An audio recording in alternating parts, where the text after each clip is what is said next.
Aceh ini disebut dengan Serambi Mekah. Mengapa Aceh disebut dengan Serambi Mekah? Karena rute perjalanan dakwah para ulama ke Nusantara itu dari Aceh.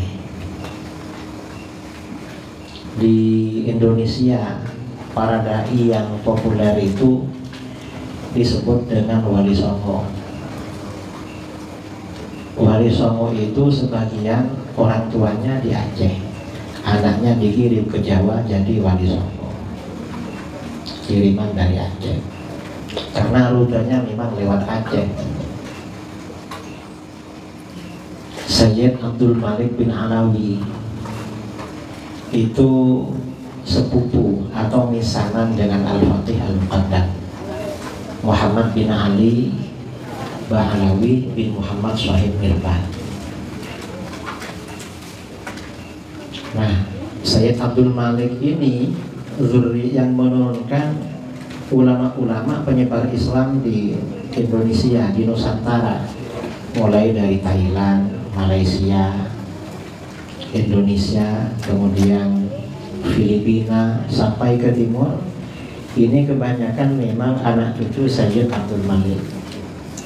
Baru kemudian beberapa ratus tahun kemudian anak cucu Al-Faqih Al-Muqaddam menyusul saudara-saudaranya yang lebih awal datang ke Indonesia, yang disebut dengan generasi habaib.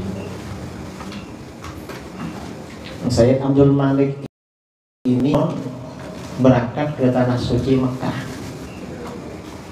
pulang dari Mekah ke Hadramut karena lewat jalur laut naik perahu, terkena badai, perahunya terdampar ke India.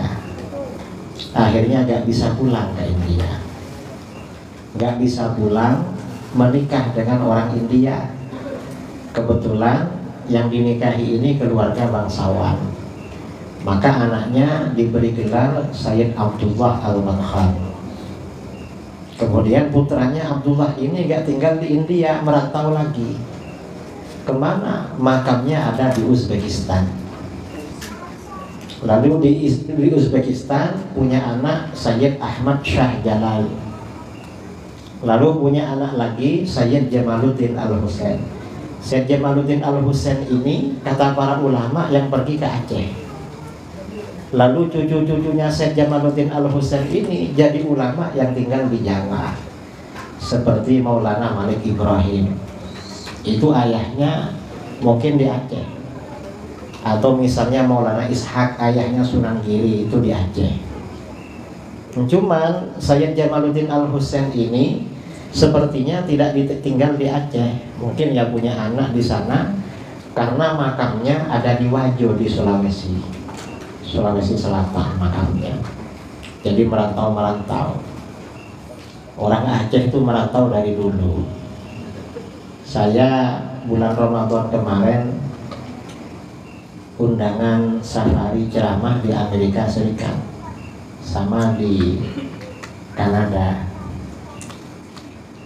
Biasanya orang-orang Indonesia di daerah yang gak punya masjid, karena di Amerika itu orang Indonesia masjidnya cuma 5 buah, padahal jumlahnya ribuan. Kalau orang India masjidnya banyak, gak bisa dihitung. Daerah-daerah yang gak ada masjidnya, orang Indonesia kalau pertemuan itu kumpul di rumahnya orang Aceh, di Boston, kemudian di mana lagi itu. Saya tanya, di rumahnya siapa? Ini rumahnya Anu. Gak taunya orang Aceh, tapi sudah 40 tahun di sana, sudah gak pulang-pulang, tapi masih kental bahasa Acehnya.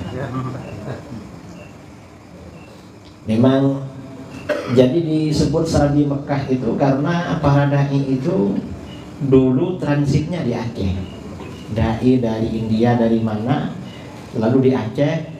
Ada yang langsung, ada yang kemudian anak cucunya yang dikirim ke Indonesia Timur.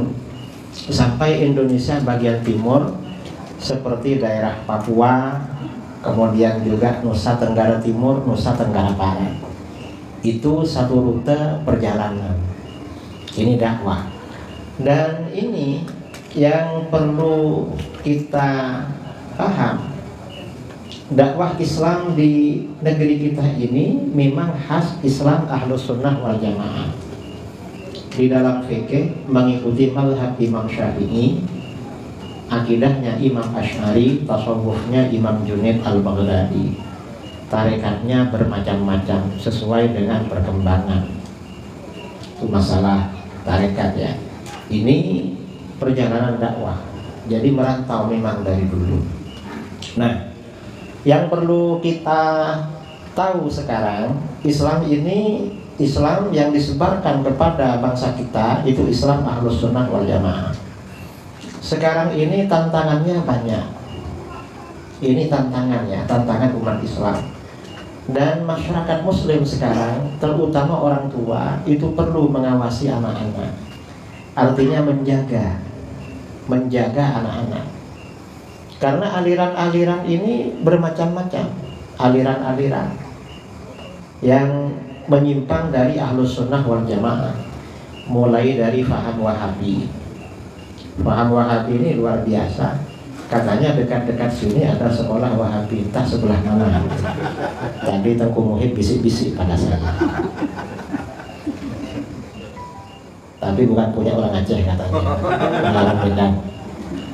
Ya mungkin orang Medan keturunan Aceh juga ya.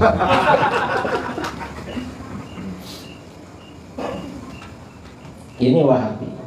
Kemudian Wahabiyah, kemudian Syiah. Kemudian setelah Syiah ini yang juga banyak ya di negeri kita. Di Aceh juga ada, itu kebatinan. Kebatinan ini kelompok-kelompok yang mengaku pengikut tasawuf tapi ngajak tidak sholat. Saya kemarin di Karimun itu ada yang seperti itu. Mungkin di Batam ada juga. Dan di Aceh ada juga, saya kesana dulu.